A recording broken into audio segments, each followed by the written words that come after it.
Han er den yngste danske debutant i Champions League nogensinde. Nu er han ny OB-spiller. Kenneth Zohore skrev på transfervinduet sidste dag under på en halvårlig kontrakt med Odense Boldklub, efter han løsrev sig fra sin kontrakt med sin tidligere klub Fiorentina.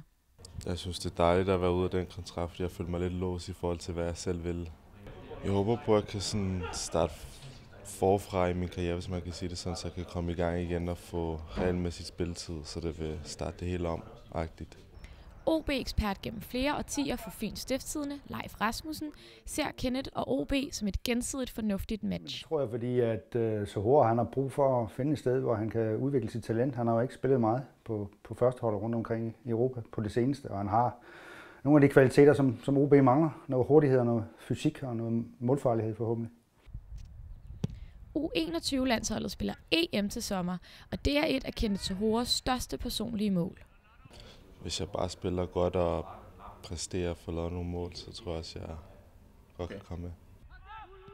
Ja, han har store chancer for at få meget spilletid i OB, og dermed vil han være i spil til U21-EM. For det er jo sådan, at selvom man hedder Kenneth Zohore, hvis man ikke spiller hele foråret, så kan jeg ikke forestille mig, at Jes Torup udtager ham til U21-EM. Så på den måde er det også et godt skifte for ham.